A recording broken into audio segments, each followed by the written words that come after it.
Hi guys, நான் உங்கள் நிலா. இன்றைக்கி ஒரு சின்ன கதை சொல்லட்டுமா? ஒரு அழகான கிராமம். அந்த கிராமத்தில் சுப்பையான்னு சொல்லிட்டு ஒருத்தர் இருந்தார்.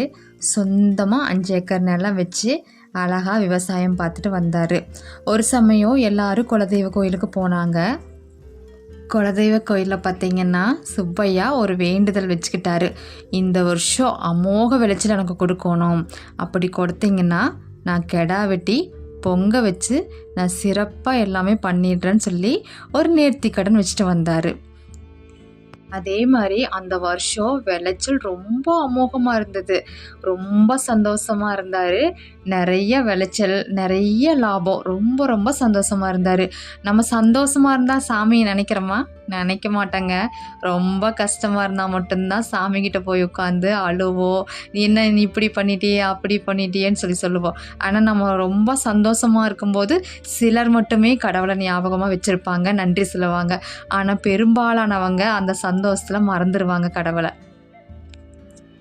அதே மாதிரி தான் சுப்பையாவும் மறந்துட்டார். அந்த சந்தோஷத்தில் நேர்த்திக்கடனை செலுத்தணுங்கிறதே மறந்துட்டார். சில சமயம் ஞாபகம் வரும், ஆனால் அவரால் முடியல. 1 வருஷம் போச்சு, 2 வருஷம் போச்சு, 3 வருஷம் கூட முடிஞ்சிருச்சு.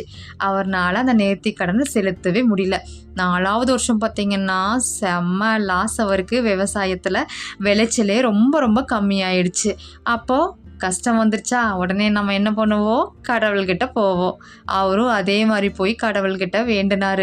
என்ன நீ இப்படி பண்ணுறையே தெய்வமே, எனக்கு விளைச்சல் ரொம்ப கம்மியாக இருக்குது, நான் நேர்த்தி கடன் பண்ணாதனால நீ இப்படி என்னை சோதிக்கிறையா அப்படின்னு சொல்லி ரொம்ப புலம்பிட்டு உட்காந்துருந்தார்.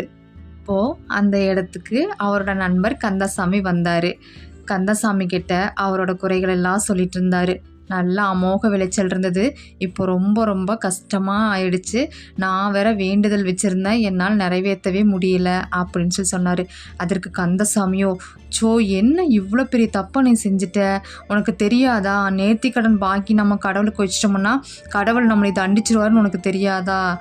அதனால் நம்ம குடும்பத்துக்கு எவ்வளோ பாதிப்பு வரும் தெரியுமா?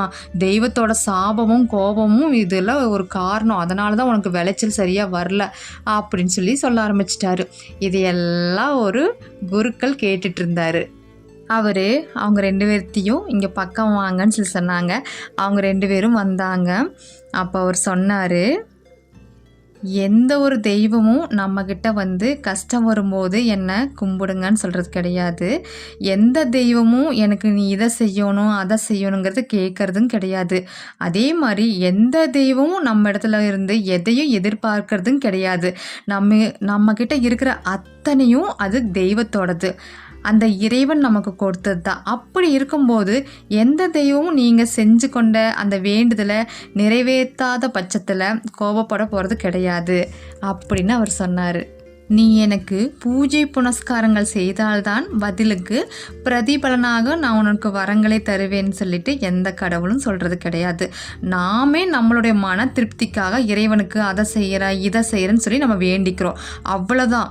நம்ம வேண்டுதலை நிறைவேற்றாமல் போயிட்டோம்னா எந்த தெய்வமும் மனித பிறவிக்கு சாபம் கொடுக்கறதும் கிடையாது. அந்த அளவுக்கு பழி வாங்குற எண்ணம் இறைவன்கிட்ட இல்லை அப்படின்னு சொல்லி அவர் சொன்னார். கடனை நீங்கள் செலுத்தலைன்னா நமக்கு பாதிப்பு வரவே வராதுன்னு நான் சொல்லிட முடியாது, பாதிப்பு வரலாம் அப்படின்னு சொல்லி குருக்கள் சொன்னார். அதுக்கு சுப்பையாவும் கந்தசாமியும் சொன்னாங்க, என்ன குருக்களே ஒரே குழப்பமாக இருக்குது, நீங்கள் தான் சொன்னீங்க நேர்த்தி கடனை செலுத்தலைன்னாலும் கடவுள் நம்ம மீது கோபம் கொள்ள மாட்டாங்கன்னு சொல்கிறீங்க, அதனால் நம்மளுக்கு பாதிப்பு வரும்னு சொல்கிறீங்க, ஒன்றுமே புரியல, என்னென்னு கொஞ்சம் தெளிவாக தான் சொல்லுங்களேன்னு சொல்லிட்டு 2 பேருமே கேட்டாங்க. அதுக்கு குருக்கள் சொன்னார், நேர்த்தி கடனை நம்ம கடவுளுக்கு நிறைவேற்றலைன்னா அந்த கடவுள் நம்மளுக்கு அதனால் எந்த பாதிப்பையும் தரப்போகிறது கிடையாது. ஆனால் மனித தர்ம சாஸ்திரத்தில் நேர்மை, நாணயம், வாக்கு தவறாமைன்னு சொல்லிட்டு கட்டாயம் இருக்குது.